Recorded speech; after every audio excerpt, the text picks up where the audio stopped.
The autumn rain drummed against the windows of my Victorian home in Savannah, Georgia, creating rivulets that distorted the view of the historic district beyond. I sat in my favorite leather armchair, the one Harold had bought for our 40th anniversary, cradling a cup of Earl Grey tea that had long since gone cold. At 78, I'd grown accustomed to these quiet afternoons, but today's silence felt different, heavy with the weight of words I couldn't unhear. "You're going to die anyway." The phrase echoed in my mind like a broken record, each repetition sharpening the betrayal I felt. My daughter-in-law, Rebecca, hadn't known I was standing just outside the kitchen door yesterday evening. She'd been on the phone with someone, her sister, I presumed, discussing my estate with the casual cruelty of someone counting chickens before they hatched. I set the teacup down on the mahogany side table, my hands trembling slightly. Not from age or illness, but from a cocktail of emotions I hadn't felt in years. Anger, disappointment, and a strange sense of clarity. The grandfather clock in the hallway chimed 4 times, its deep tones reverberating through the house that suddenly felt too large, too empty, and too full of memories. My son Michael had married Rebecca 12 years ago. I'd welcomed her into our family with open arms, despite my initial reservations about her materialistic tendencies. "Give her time," Harold had said. "People change." But Harold had been gone for 3 years now, and if anything, Rebecca's true colors had only become more vivid in his absence. I stood up, my joints protesting slightly, and walked to the window. Outside, the city was preparing for another tourist-filled evening. Horse-drawn carriages clip-clopped past, their drivers huddled under rain slickers. A young couple ran by, sharing an umbrella and laughing at their predicament. Life went on, oblivious to the small dramas playing out behind closed doors. The phone rang, startling me from my reverie. The caller ID showed Michael's number. "Hi, Mom." His voice came through, warm but tired. He was always tired these days, working 60-hour weeks at the law firm downtown. "Just checking in. How are you feeling?" "I'm fine, sweetheart," I replied, surprising myself with how normal my voice sounded. "Just watching the rain." "Good, good. Listen, Rebecca wanted me to ask, are you still planning to have us over for Sunday dinner? She's been practicing that pot roast recipe you gave her." The irony wasn't lost on me. The woman who spoke so callously about my mortality was practicing my recipes, playing the role of the devoted daughter-in-law. I closed my eyes, took a breath, and made a decision that would change everything. "Actually, Michael, I've been thinking. I have a doctor's appointment on Monday that I'm a bit concerned about. Would you mind if we postponed? Just until I get some test results back." The lie came easily, perhaps too easily. But I needed time to think, to plan. "Oh." The concern in his voice was immediate and genuine. "Is everything okay? Do you need me to come with you?" No, it's probably nothing. Just some routine tests. You know how doctors are these days. They want to check everything." We talked for a few more minutes about inconsequential things. His work, the weather, a new restaurant that had opened on River Street. Throughout it all, I wondered if he knew about his wife's true feelings, or if he was as blind to them as I had chosen to be. After we hung up, I made my way to Harold's old study. I'd left it largely untouched since his passing, finding comfort in the lingering scent of his pipe tobacco and the organized chaos of his bookshelves. But tonight, I had a purpose. I pulled out the bottom drawer of his desk and retrieved a business card. Eleanor Chen, estate planning attorney. Eleanor had been Harold's lawyer and had become a friend over the years. I dialed her number, grateful she kept evening hours. "Margaret," Eleanor's voice was warm with surprise. "How lovely to hear from you. How can I help?" "Eleanor, I need to make some changes to my will. Significant changes. Can we meet this week?" There was a pause on the other end. "Of course. Is everything all right?" "Everything's fine," I said, running my finger along the edge of Harold's desk. "I've just been doing some thinking about legacy and what really matters. I want to make sure my wishes are crystal clear." We scheduled an appointment for Wednesday morning. As I hung up, I felt a strange mix of sadness and empowerment. Rebecca was right about one thing: I would die someday. We all would. But what she failed to understand was that I still had plenty of life left in me, and more importantly, I had the power to decide how my life's work would be distributed. I spent the rest of the evening in Harold's study, pulling out photo albums and financial documents. Our life together spread out before me in pictures and papers. Our wedding in 1968, Michael's birth in 1973, family vacations to Tybee Island, Harold's successful dental practice, smart investments that had grown over the decades. We'd built something substantial, not just financially, but in terms of values, connections, and impact on our community. A photograph caught my eye. Last year's Thanksgiving dinner. Rebecca sat at the far end of the table, her smile perfect for the camera, but her eyes focused on the china cabinet behind me. I remembered her asking about the Waterford crystal that day, wondering aloud about its value. At the time, I dismissed it as innocent curiosity. Now I saw it differently. The rain had stopped, and weak sunlight filtered through the clouds, casting long shadows across the room. I picked up a legal pad and began to write. Not the new will. That would be Eleanor's job. But a list of people and organizations that had truly mattered in my life. The Literacy Center where I'd volunteered for 20 years. The scholarship fund Harold and I had established at the local community college. My goddaughter Sarah, who called me every week just to chat, never once mentioning inheritance or estate planning. As I wrote, I thought about Michael, my sweet, hard-working son who saw the best in everyone, sometimes to his detriment. This would hurt him, I knew. But perhaps it would also free him from the burden of a wife who saw dollar signs where she should see family. Or perhaps it would open his eyes to truths he'd been avoiding.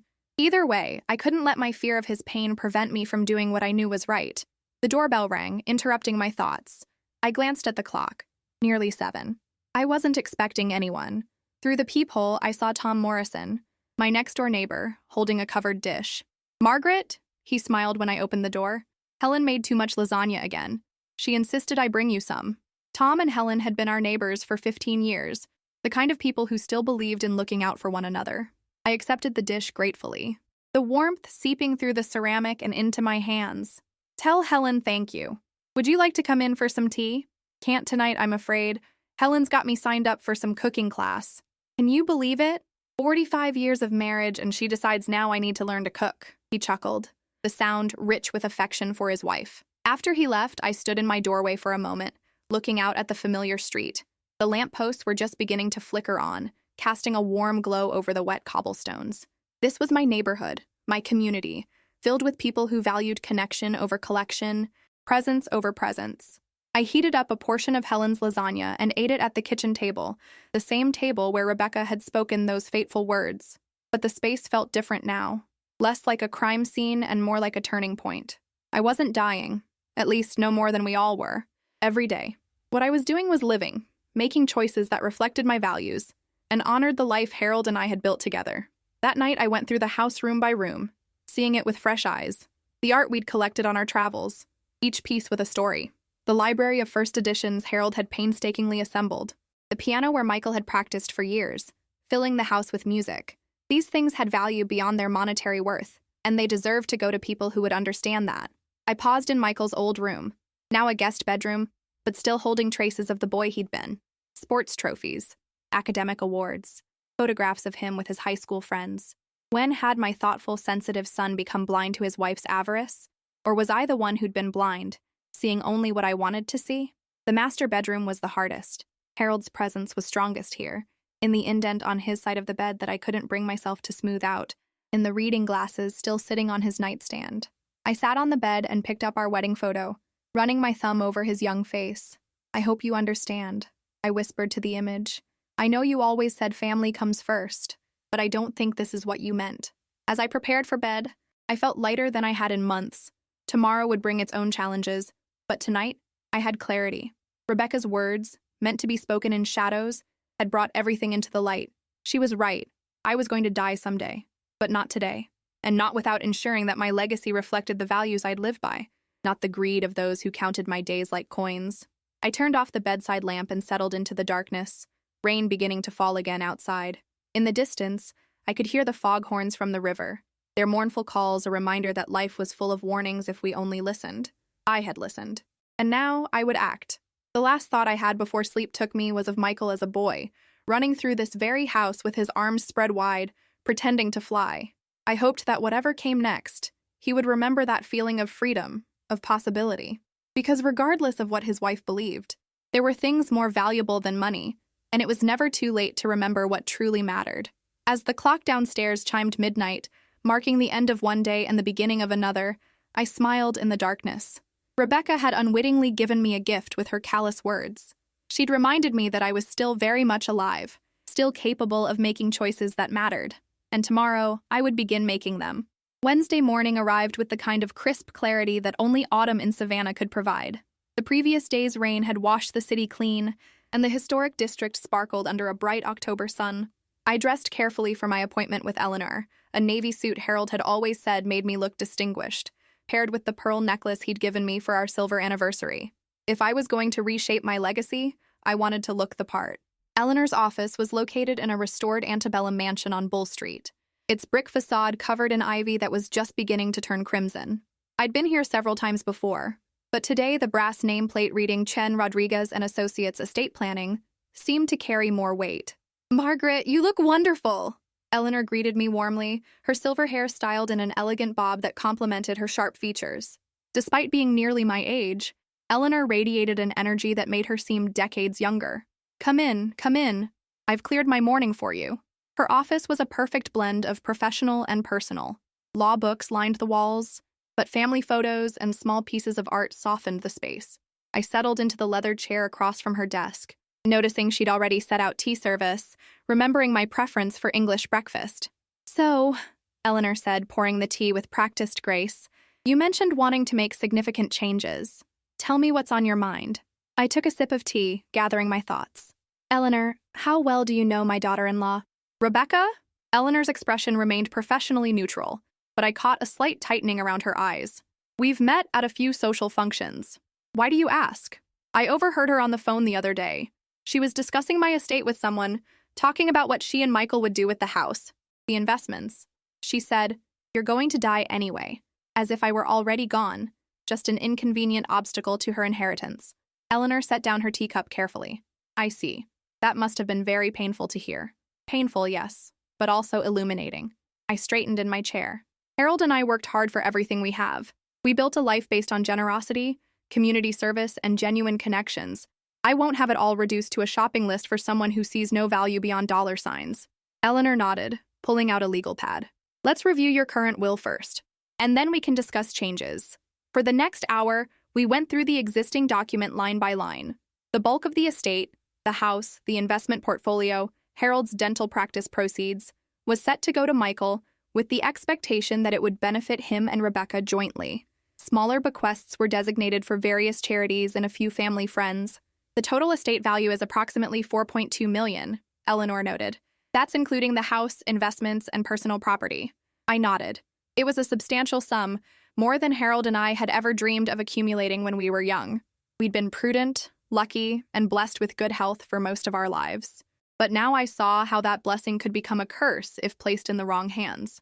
"I want to make several changes," I began. "First, I want to establish a trust for Michael, enough to ensure he's comfortable, but not so much that Rebecca can quit her job and live off the proceeds.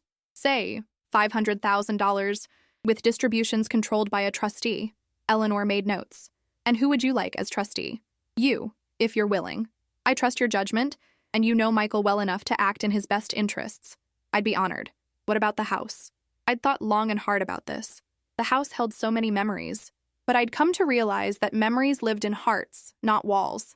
"I want to donate it to the Savannah Historical Foundation, with the stipulation that it be used for community events and educational programs. Michael and Rebecca have their own home. They don't need mine." Eleanor raised an eyebrow but continued writing. "That's a significant donation. The house alone is worth over $1 million. It's a significant cause," I replied. Harold would have loved knowing the house continued to serve the community. We spent the next 2 hours restructuring everything. The literacy center where I'd volunteered would receive $300,000 to establish a permanent Margaret and Harold Davidson reading room. The scholarship fund we'd started would get another $500,000, enough to help dozens of deserving students. Sarah, my goddaughter, would receive $200,000. She was a single mother working 2 jobs to put herself through nursing school, and she'd never once asked for help. "What about personal effects?" Eleanor asked. "Jewelry, art, furniture?" This was harder.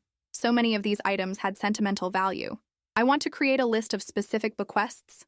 The Waterford crystal Rebecca was so interested in, that goes to Helen Morrison next door. She's admired it for years but would never say so. The first edition collection goes to the university library. The piano," I paused, remembering Michael's childhood concerts. "The piano goes to the community center. Maybe some other child will learn to love music on it." Eleanor looked up from her notes. "Margaret, I have to ask, have you considered talking to Michael about this first? It's going to be quite a shock." I'd wrestled with this question for days. If I talk to him now, he'll try to defend her, make excuses. Or worse, he'll confront her and she'll put on an act, apologize, promise to change. I've seen how manipulative she can be. No, I need to do this cleanly. "And the remaining funds?" I calculated quickly. After all the specific bequests, there would still be nearly $2 million left. I want to establish a charitable foundation, the Harold and Margaret Davidson Foundation, dedicated to literacy, education, and community development in Savannah. I'd like you and several others to serve on the board. Eleanor set down her pen and looked at me directly. Margaret, this is a beautiful legacy, but I need to make sure you understand. Michael can contest this will. As your son, he might argue undue influence or lack of capacity. Do I seem incapacitated to you? I asked with a slight smile. Not at all. You're one of the sharpest people I know. But grief, anger, hurt feelings, courts have overturned wills for less.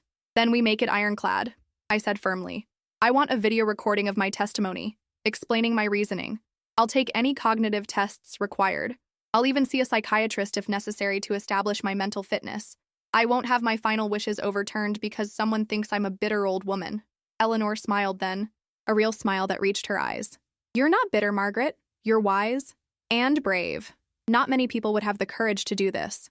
We scheduled another appointment for the following week to finalize everything. As Eleanor walked me out, she paused at the door. You know, in all my years of practice, I've seen a lot of families torn apart by greed. It's refreshing to see someone taking control of their legacy while they still can. I left her office feeling simultaneously exhausted and energized. The sun was high now, warming the squares as tourists wandered with their guidebooks and cameras. I decided to walk for a while, needing to clear my head. I found myself at Forsyth Park, its famous fountain sending sprays of water into the air that caught the light like diamonds.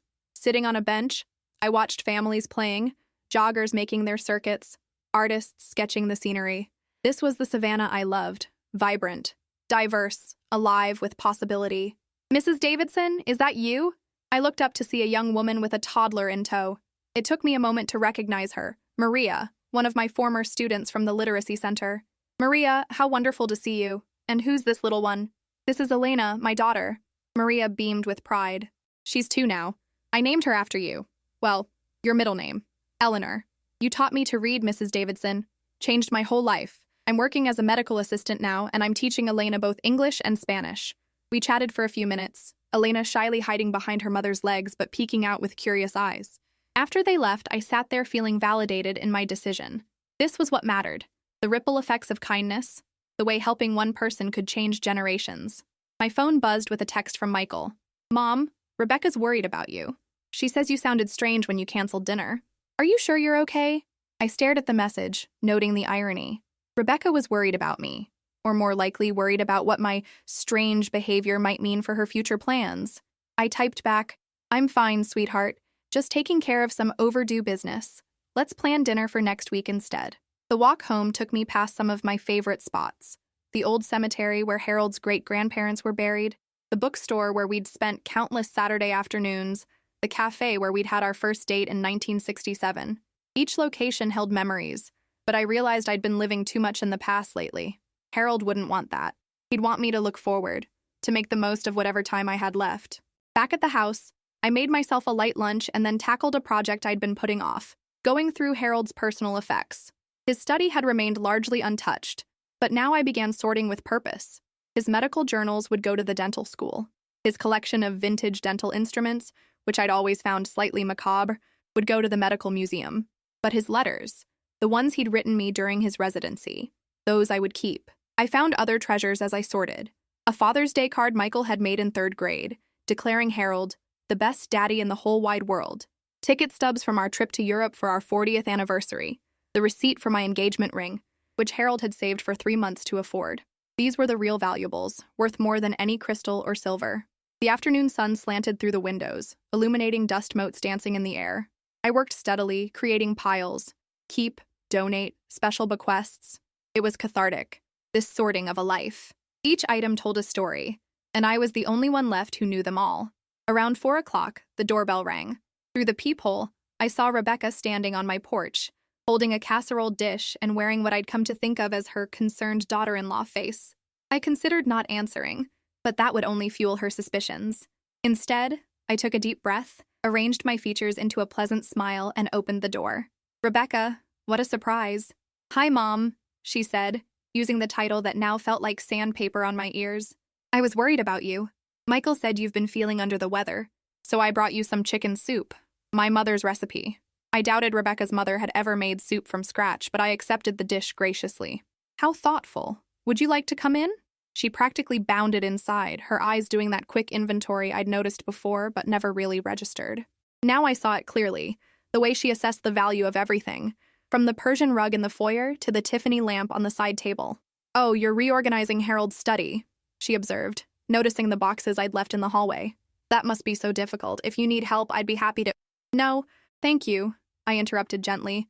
"It's something I need to do myself, but I appreciate the offer." We sat in the living room, and I served the tea I didn't want to share with someone I no longer wanted in my home.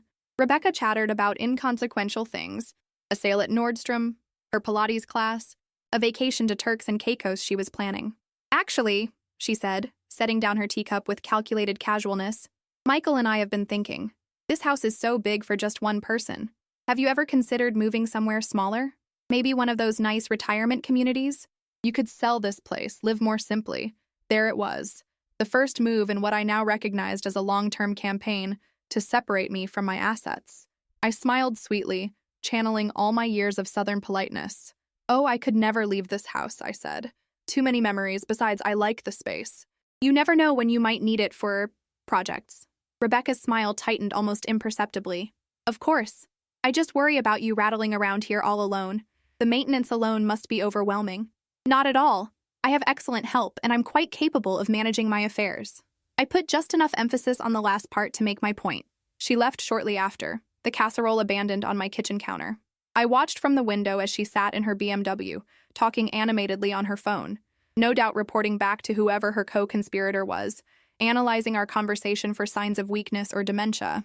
After she drove away, I disposed of the soup. I couldn't bring myself to eat anything she'd prepared, and returned to Harold's study. On his desk, I found a paperweight he'd loved, a glass sphere with a dandelion frozen inside. He used to say it reminded him that wishes could be preserved, held safe until the right moment to release them. I held it up to the light, watching the way it refracted and scattered, creating tiny rainbows on the wall. My wishes had been simple once: a happy marriage, a healthy child, a comfortable life. I'd been granted all of those. Now, in what Rebecca clearly considered my twilight years, I had new wishes: to see my values perpetuated, to help those who truly needed it, to ensure that greed didn't triumph over generosity. The phone rang, Sarah, my goddaughter, calling for our weekly chat.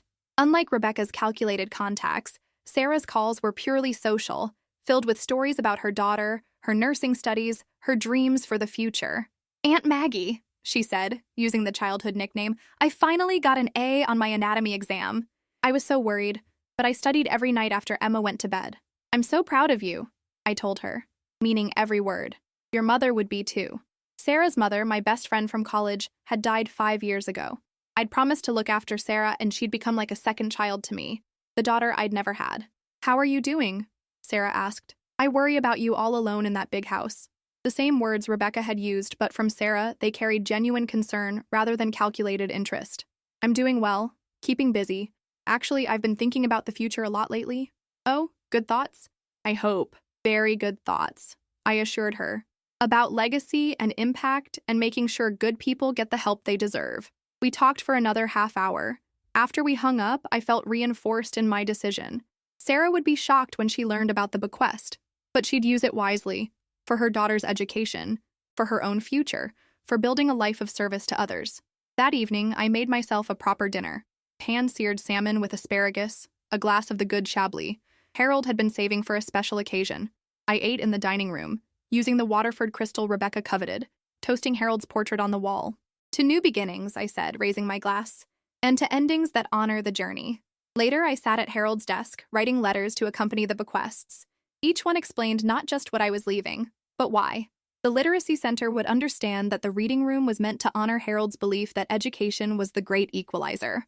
The scholarship recipients would know that we'd once been struggling students ourselves, working multiple jobs to pay for college.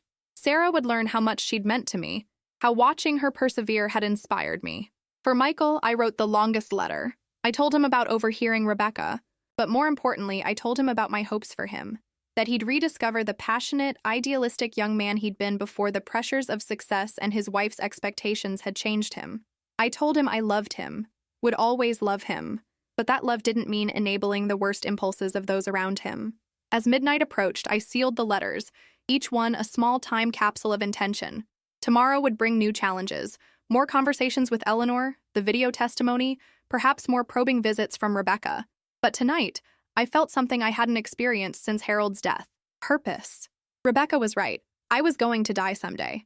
But until then, I was going to live, deliberately, generously, and on my own terms. The will was just paper and ink, but the intentions behind it were steel and fire, forged in the crucible of betrayal and tempered by the wisdom of 7 decades of living.